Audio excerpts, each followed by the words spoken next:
रसिको नमस्कार, मी जुही आणि S news सुगंध मातीचा या शोवर आपल्या सर्वांचं हार्दिक स्वागत. कोल्हापूर हे कलापूर तर आहेच. आपण या शोवर अनेक स्पोर्ट्स पर्सन्स आणि अनेक ऍक्टर्सना भेटलो आहोत.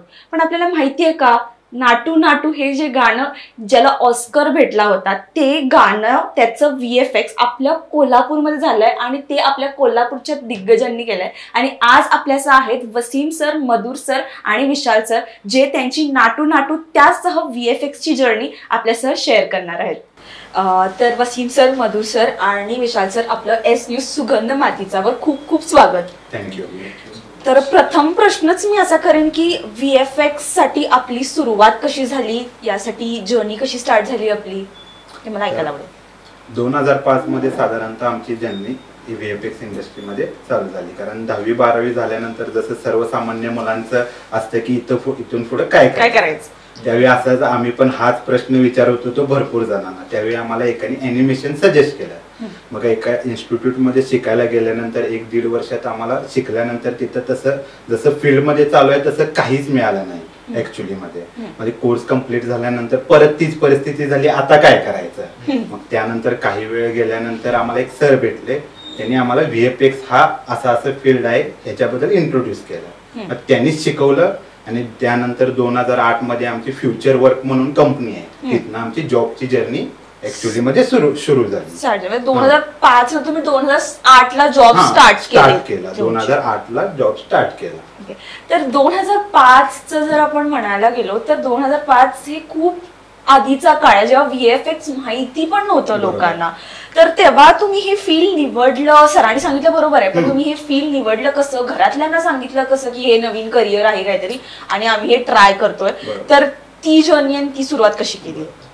तर आम्ही तर ऍव्हरेज स्टुडंट आहे. आता 50% आसपासचेच आम्ही मार्क पडलेले, त्यामुळे आम्ही काही इंजिनिअरिंगला जाऊ शकत नव्हते. घरातल्यांना पण चांगलं माहित होतं खरं. पण ज्या सरांनी आम्हाला ह्या फील्ड बद्दल सांगितलं होतं ते एक मोठ्या पोस्टवर प्राचार्य होते. म्हणजे आमच्या घरातल्यांचा माइंडसेट कसा होता, ते सांगतायत म्हटल्यावर या फील्डला डेफिनेटली काहीतरी फ्युचर असेल. मग ऍक्च्युली गेल्यानंतर आम्हाला जशी एंट्री केली तशी रियालिटी आम्हाला कळत गेली. आता आपण मधुर सरांना विचारूयात की त्यांनी जर्नी कशी स्टार्ट केली. ओके, माझी पण सेमच. आम्ही दोघांनी एकत्र जर्नी स्टार्ट केला असं म्हटलं तरी चालेल.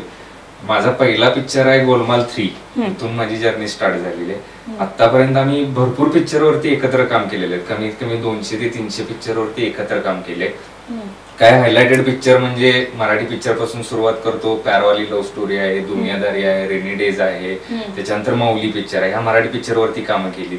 त्याच्यानंतर हिंदी पिक्चर बघितला तर RRR पिक्चरचं काम केलंय, बाहुबलीचं काम केलंय, ब्रह्मास्त्रचं काम केलंय, टोटल धमाल, सिम्बा, आता लेटेस्ट आलेला भोला पिक्चरचं सुद्धा काम आपण केले, किसी का भाई किसी का जान याच्यावरती पण काम केलेलं आहे. हॉलिवूडचं बघितलं तर हॉलिवूडमध्ये ॲव्हेंजरचं काम केलेलं आहे, थॉर पिक्चरचं काम केलं आहे, अमेझिंग स्पायडरमॅनचं काम केलेलं आहे आणि सगळ्यात मोठा म्हणजे अवतार मूवीचं सुद्धा काम आपण केलेलं आहे. आणि ह्याची जर्नी खूप मोठी आहे. म्हणजे हे एकट्याचं इंडिव्हिज्युअल वर्क माझं नाही, आमची टीम वर्क आहे. त्याच्यात मला साथ मिळाली वसीमची आणि विशालची. सो अशी आमची ही जर्नी स्टार्ट झालेली आणि इथून पुढे कंटिन्यू हे राहणारच आहे. अशी आमची जर्नी आहे. विशाल सर, आपली स्टोरी काय होती VFX जॉईनिंग साठी? तर माझं म्हणायला गेलं तर सेम, म्हणजे मी साधारण त्याच दरम्यान एका ॲनिमेशन इन्स्टिट्यूटमध्ये शिकण्यासाठी गेलो. तिथे या दोघांची माझी ओळख झाली. आणि माझं पण घरात असंच होतं की ही फील्ड खूप नवीन आहे, त्यांना पण काय आयडिया नाही की बाबा हा 10वी-12वी नंतर करणार काय, आपला मुलगा कुठे जॉब करणार किंवा काय करणार. तर अशीच काहीतरी परिस्थिती होती. त्यातूनच आम्ही शिकत गेलो आणि त्यातूनच या इंडस्ट्रीबद्दल माहिती होत गेली की बाबा ही इंडस्ट्री किती मोठी आहे, काय आहे याची आयडिया मिळत गेली. आणि त्यानुसार मग आम्ही तसे आपले स्टेप्स आपण टाकत गेलो की असं करायचं आहे आपल्याला, या फील्डमध्ये असं करायचं आहे. तर साधारण असं आहे थोडं. तर मधुर सरांनी तर उल्लेख केलेलाच आहे की एवढ्या साऱ्या फिल्म्सवर तिघांनी काम केलेलं आहे. तर यापैकी सर्वात कठीण फिल्म कोणती होती? अवतार आणि ब्रह्मास्त्र. अवतार का बरं? कारण त्यात तुम्ही सीन जे बघितलं अवतार मधले कसले आहे, म्हणजे ते काही सोपं नाही, रिअलिस्टिक काही नाही आहे त्यात, सगळं अनरिअलिस्टिक आहे. त्यामुळे ते करण्यासाठी सगळ्यात टफ गेलं काम करण्यासाठी. बाहुबलीचं पण काम तसं होतं, कारण एवढे घोडे, एवढे सगळं म्हणजे एवढ्या फाईट सीन्स, कारण त्यात किती लोक आहेत ते तुम्ही बघितलं असेल. तो पण करताना थोडा टफ गेले. हे 2-3 मूवीज असे आहेत की त्यात काम करताना आम्हाला थोडं टफ गेले. ओके. तर आपल्या तिघांचे रोल्स कसे असतात? जर मी विचारायला गेले की VFX मध्ये आपण तिघं सध्या एकत्र काम करतात, तुमचं प्रोडक्शन हाऊस देखील आहे, त्यावर आपण येणार आहे. तर या स्पेसिफिक इन्स्टिट्यूट्स मध्ये आणि तुमच्या हाऊसमध्ये तुमच्या तिघांचे रोल्स कसे पडतात? आता तसं बघितलं तर मी पूर्ण मॅनेजमेंट मी सांभाळतो, टेक्निकल वर्क सगळा हा बघतो आणि मार्केटिंगचे सगळं विशाल बघतो. असं आम्ही तिघांनी आपले रोल्स डिवाइड केलेले आहेत. तर मी प्रेक्षकांना सांगू इच्छिते की नाटू नाटू हे जे गाणं होतं त्याला जो ऑस्कर भेटला आहे त्याचं काम देखील कोल्हापूरमध्ये झालंय आणि ह्या तिघांनी त्यावर काम केलंय. तर ती फिलिंग काय होती? तो फोन आला जेव्हा टीव्हीवर दिसत होतं प्रत्यक्षात की ते ऑस्कर साठी टीम जात आहेत, राजामौली सर वगैरे सगळे तिथे तेव्हा उपस्थित होते, तर ती फिलिंग होती अरे आपण ह्यावर काम केलं आणि ऑस्करला गेली movie. Because Oscar national award वगैरे इज लाईक आहे मोठं, पण ऑस्कर मिळणं तर लाईक स्वप्नातच खूप जण विचार करतात की अरे मला ऑस्कर मिळाला आणि तिथेच थांबतात, पण प्रत्यक्षात त्या कामाला ऑस्कर मिळणं ती भावना कशी होती? सर्वप्रथम मला एक म्हणजे पत्रकार मित्रांचाच फोन आला की असं असं तुमच्या मूवीचे तुम्ही काम केले, त्याला अवॉर्ड मिळालाय आणि तुमची बातमी मला छापायची आहे काही कुठल्याही परिस्थितीत, तर तुमचे डिटेल्स पाठवा. तर मला पण ते एकदम कळालं नाही की ऑस्कर मिळालाय आपल्या गाण्याला, म्हणजे पूर्ण ओव्हरऑल मूवीचं थोडेफार आपण सीन्स केलेत प्लस ते गाणं असू दे, तर त्या भावना ज्या होत्या त्या व्यक्त करू शकत नाही शब्दात. कारण की आपण फोन पत्रकाराचा मुंबईतून आला का कोल्हापूर म्हणजे आला कुठून? कोल्हापुरातूनच आला होता. मला मी ऍक्च्युली बाहेर होतो, म्हणजे टीव्ही किंवा काही टीव्ही समोर वगैरे काही नव्हतं, तर त्यांच्याकडूनच मला कळालं की बाबा ऑस्कर मिळालं तुमच्या गाण्याला आणि असं तुमची म्हणजे तुमचं कुठे काहीतरी रिकॉग्निशन पाहिजे म्हणून त्यांनी ते कळाले. आता आम्हाला जसं ब्रँड कोल्हापूर साठी आम्हाला कॉल आला त्यावेळेला आम्हाला ऑस्कर मिळाल्याच्या पेक्षा जास्त फिलिंग होती, कारण आपल्या लोकांकडून आपल्याला मिळालेला आवड हा खूप मोठी गोष्ट आहे आणि आपले एवढे कर्तव्यदक्ष आमदार आहेत त्यांच्याकडून आपल्याला आवड मिळणे ही खूप मोठी प्राईडची गोष्ट आहे. त्यामुळे आम्हाला ऑस्करला जाता नाही आलं तरी प्रति ऑस्कर म्हणून आम्हाला ब्रँड कोल्हापूर हा अवॉर्ड घेण्याची संधी मिळाली. नक्की, आणि तुम्हाला अनेकदा हा अवॉर्ड मिळावा ही माझी देखील सर्व कोल्हापूरकरांची देखील इच्छा आहे. थँक्यू. 2016 मध्ये तिघांनीही त्यांची इन्स्टिट्यूट आणि त्यासह त्यांचं प्रोडक्शन हाऊस सुरू केलं आहे. कॉंग्रॅच्युलेशन फॉर दॅट, खूप मोठी अचीवमेंट आहे. तर कन्सेप्ट कुठून आली की हे सुरू करायचंय, त्यासह कोल्हापूरमध्येच तुम्हाला स्टुडिओ एस्टॅब्लिश करायचं आहे, हे पण कुठून स्मरणात आलं? कारण की पुणे मुंबई पण आहे तिथे तर मार्केट भरभरून आहे, मग कोल्हापूरच का?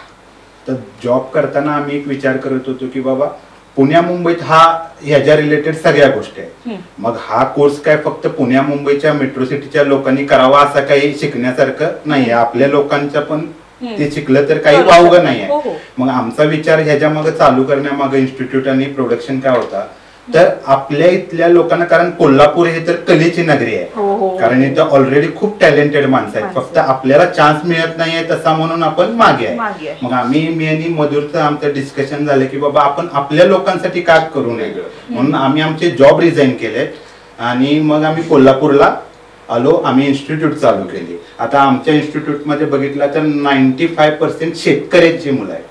आता ह्या कोर्सला तुम्ही मेट्रो सिटीत गेलात तर 4 लाख 5 लाख रुपये फी आहे. हाच कोर्स आज आम्ही 1 लाख रुपये मध्ये का शिकवतोय, पूर्ण इन डीप मध्ये शिकवतोय. जे 4 लाख रुपये घेऊन शिकवलं जात नाही ते आम्ही 1 लाख रुपये मध्ये शिकवतोय.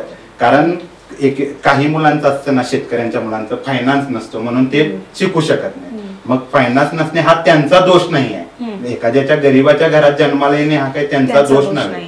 मग आम्हाला त्यांच्यासाठी काहीतरी करायचं होतं, ह्या भावनेतनं आम्ही इन्स्टिट्यूट चालू केली. ज्यांच्याकडे फायनान्शियल ताकद नाही ते सुद्धा करून, कारण ह्या सेक्टरसाठी एज्युकेशन मॅटर करत नाही, ही सगळ्यात मोठी गोष्ट आहे. त्यामुळे आम्ही इथं 2016 साली इन्स्टिट्यूटचं सुरुवात केली आणि प्रोडक्शन सुरुवात करण्यामागे काय होतं, इन्स्टिट्यूट मध्ये आम्हाला लाईव्ह प्रोडक्शनचा एक्सपिरियन्स मुलांना द्यायचा होता. आम्ही काय विचार करत होतो, कमी फी मध्ये जास्तीत जास्त लोकांना आउटपुट देण्याचा प्रयत्न करण्यासाठी आम्ही प्रोडक्शन चालू केलं. तर आता तुम्ही म्हणाल आम्ही कोल्हापुरात का चालू केलं, पुण्या मुंबईत का नाही, कारण आम्हाला इन्स्टिट्यूट तर इथल्या लोकांसाठी करायचे होते. आणि आता हल्ली तंत्रज्ञान एवढं प्रगत झालेलं आहे की आपण पुण्यात असो, एखाद्या खेडेगावात असो, आपल्याकडे नेट असेल, इंटरनेट ऑप्टिक फायबर केबल असेल तर तुम्हाला कुठेही बसून करण्यासारखी ही फील्ड आहे. त्यामुळे तुम्ही स्पेसिफिक मेट्रो सिटीतच असण्याची काही गरज नाहीये. आपल्या कामाची सर प्रसिद्धी कशी झाली? आम्ही RRRचं काम करत असताना ना त्या पिक्चरची खूप हाईप झाली होती ऑलरेडी, कारण त्याच्यावर खूप म्हणजे त्यांचा प्रिव्हियस बाहुबली हा प्रोजेक्ट खूप मोठा हिट होता, त्यामुळे ते एक मूवी बनवत आहेत त्याला खूप भारतात म्हणजे खूप आकर्षण होतं. त्यामुळे जनरली आम्ही RRRचं काम करत असताना एका पत्रकारांनी आमची फेसबुकला एक पोस्ट पडली की आम्ही RRRचं असं काम केलेलं आहे. ती पोस्ट न्यूजवाल्यांनी वाचली, मग त्यांनी आम्हाला अप्रोच केलं. मग त्यांनी अप्रोच केल्यानंतर मग आम्हाला जे हाईप मिळायला चालू झाली, मग आम्हाला ब्रह्मास्त्रासाठी चांगलं हे मिळालं, त्यानंतर अवतारसाठी आम्हाला अप्रिसिएशन मिळालं.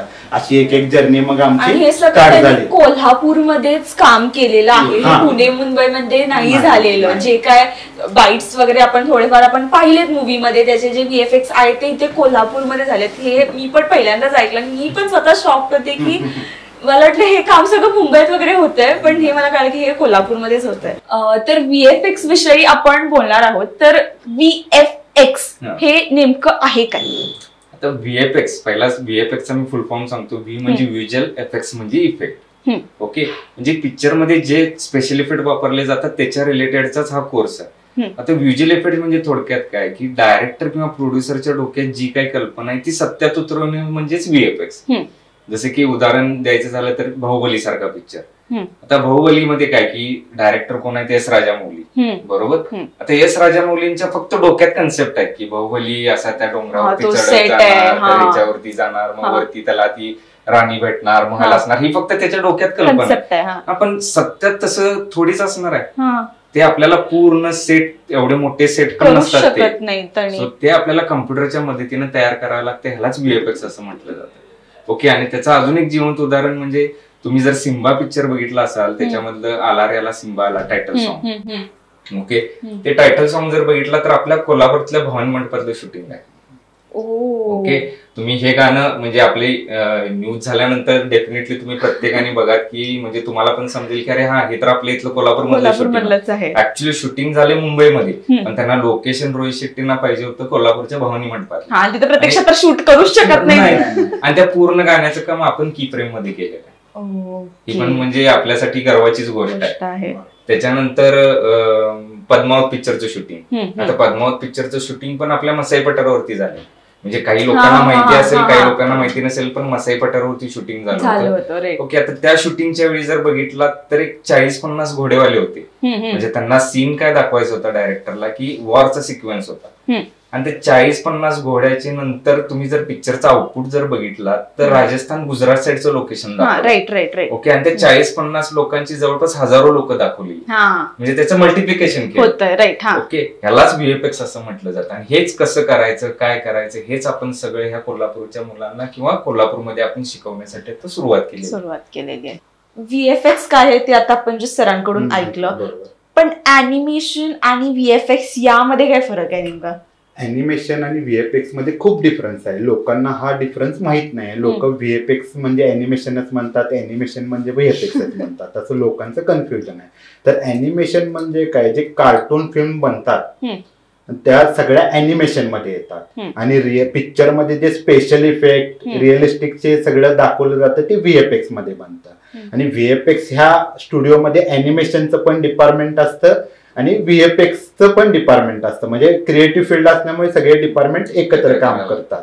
त्यात आता VFX मध्ये बघितला तर रोटो येतो, पेंट येतो, कंपोजिटिंग येतो, असं तुम्ही वेगवेगळ्या डिपार्टमेंट मध्ये काम करू शकता या फील्डमध्ये. सर, तर आता आपल्या टीमचा, आपल्या प्रोडक्शन हाऊसचा फ्युचर एम काय आहे? आम्हाला अजून मोठमोठ्या प्रोडक्शन मूवीजचं काम घेण्याचा प्रयत्न करायचा. आम्हाला आमच्या इन्स्टिट्यूटच्या मुलांना अजून मोठमोठे प्रोजेक्ट आणून त्यांना रिअलिस्टिक एक्सपिरियन्स द्यायचा आहे की ऍक्च्युअली वर्क कसं चालतं. कारण तुम्हाला शिकवलं भरपूर ठिकाणी जाईल खरं, पण रिअल प्रोजेक्टवर काम करायला कोणीही देणार नाही, कारण ते खूप कॉन्फिडेन्शियल असल्यामुळे कोणीही तुम्हाला तो एक्सपिरियन्स देऊ शकत नाही. आमचा एम ते आहे की आम्हाला जास्तीत जास्त रिअलिस्टिक प्रोजेक्टवर काम करून एक्सपिरियन्स द्यायचा आहे. कारण तुम्ही स्टुडिओत गेल्यानंतर घाबरायला होतं. जेव्हा तुम्ही जॉबला बाहेर जाता तुम्हाला तोच एक्सपिरियन्स जर आमच्या इथे मिळाला तर तुम्ही तिथं म्हणजे घाबरणार नाही, तुम्ही एकदम कॉन्फिडेंटली काम करू शकता. या भावनेतनं आम्ही आमचं फ्युचरमध्ये असं आहे की मोठमोठे प्रोजेक्टचे आणि कामं आणून त्या मुलांना तो एक्सपिरियन्स द्यायचा प्रयत्न आहे आमचा. आणि मॅक्झिमम प्रोजेक्टवर आमची मुलंच काम करतात. असे नाही की सगळे आम्ही एक्सपिरियन्स हायर केलेले आहेत. आमचे सगळे स्टुडंट्सचा कॉन्ट्रीब्युशन असतं, त्यांना एक्सपिरियन्स देखील भेटतो. बरोबर. तर सगळ्यात मोठं हे म्हटलं तर जसे पुण्या मुंबईमध्ये किंवा मेट्रो सिटीमध्ये जसे मोठमोठे स्टुडिओ आहेत, तसा स्टुडिओ कीफ्रेमचं आपल्याला नाव करायचंय कोल्हापूरमध्ये. हे सगळ्यात मोठं आमचं ड्रीम आहे. जसं की पुण्या मुंबईत मोठमोठे स्टुडिओ आहेत, त्यांचे जर म्हणजे स्टाफ कॅपॅसिटी बघितला तर 100+ 200+ जशी कॅपॅसिटी असते, तसे मोठमोठे प्रोजेक्ट किंवा आउट ऑफ इंडिया जसे हॉलिवूडचे डायरेक्ट प्रोजेक्ट त्यांना मिळतात, तसंच कोल्हापूरमध्ये आज ना उद्या 100% आपण काम करायचं, हे आमची सगळ्यात मोठं एम आहे.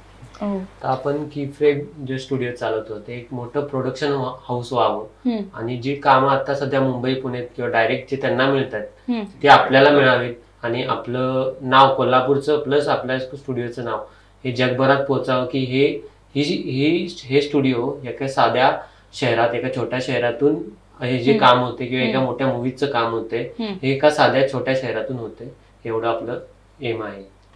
तर VFX बद्दल तर आपण आता बोललोय, आपली जर्नी देखील बोललोय. तर मी एका बिझनेस पर्स्पेक्टिव्हने आणि इकॉनॉमिक पर्स्पेक्टिव्हनी जर विचारायला गेले तर मार्केट काय आहे सध्या VFXचं? आता VFXचं मार्केट बघितलं तर आता तुम्ही जे शूट करता येतं ते पण एक VFXच आहे, कारण ग्रीन क्रोमा तुम्ही लावलाय. यावरनच विचार करा की आज टीव्हीवर जेवढे पण शोज आहेत, मूवीज आहेत, अल्बम्स आहेत, त्या सगळ्यामध्ये VFX यूज होत आहे. मला सांगा टीव्ही कधी बंद पडणार नाही, मूवीज यायच्या कधी बंद होणार आहेत? त्यामुळे ह्या फील्डला कधीही ही फील्ड मरण नाही, day by day he field वाढत जाणार. PM मोदींनी पण ह्याला प्रमोट केलेला आहे. म्हणजे फ्युचर काय असेल तर अॅनिमेशन, VFX, VR, गेमिंग ह्या इंडस्ट्रीचं फ्युचर आहे. आता साधारणतः ह्या इंडस्ट्रीची साईज बघितला तर 107 अब्ज रुपयाची ही सध्याच्या घडीला इंडस्ट्री आहे. त्यात VFXचा वाटा बघितला तर 50 अब्ज हा VFXचा वाटा आहे. आणि फक्त काय आपण इंडियामध्येच काम करत नाही, पूर्ण जगात VFX चालतं. हो, जगात VFX चालतं, हॉलिवूड सगळं बॉलिवूड. कारण प्रत्येक देशामध्ये आज आपण आपल्या देशात बघितला तर प्रत्येक स्टेटमध्ये त्यांची एक इंडस्ट्री आहे. प्रत्येक स्टेटची. मग जगात प्रत्येक ठिकाणी त्यांच्या इंडस्ट्री आहे. त्यामुळं कामाचा फ्लो खूप आहे, खूप म्हणजे खूप आहे. त्यामुळे याचं फ्युचर ब्राईटच आहे. तर VFX आणि लाईक अजून पण जे करिअर्स आहेत यात, लाईक ग्राफिक्स असो काही असो, तर त्यासाठी जे स्टुडंट्स ऑप्ट करतात, ज्यांची इच्छा आहे पण लाईक घरी कुठेतरी सपोर्ट कमी पडतोय, अशा विद्यार्थ्यांसाठी, मुलांसाठी आपण काय संदेश द्याल? आता तुम्ही साधारणतः बघितलं तर आपण सगळेजण फक्त ट्रेडिशनल एज्युकेशन घेतोय आणि आता ज्याप्रमाणे कॉम्पिटिशन चालू आहे ते फक्त ट्रेडिशनल एज्युकेशनवर तुम्ही सर्वाइव्हच करू शकणार नाही.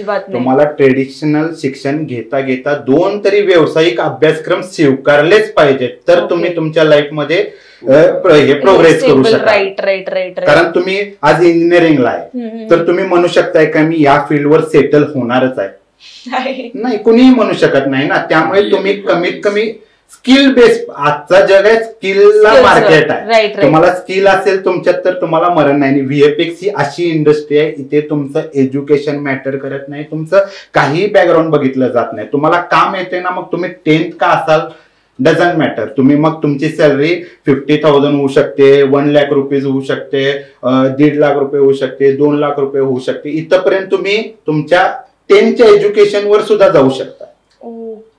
स्टुडंट्स देखील आपण आमच्या आता कीफ्रेम स्टुडिओ, कीफ्रेम या इन्स्टिट्यूट खाली आता जवळजवळ 250 मुलांना आजपर्यंत आपण जॉब प्लेस केलेले आहेत. आता त्यात साधारणतः बघितला तर 10th झालेले आहेत, 12th झालेले आहेत, इंजिनियर झालेले आहेत.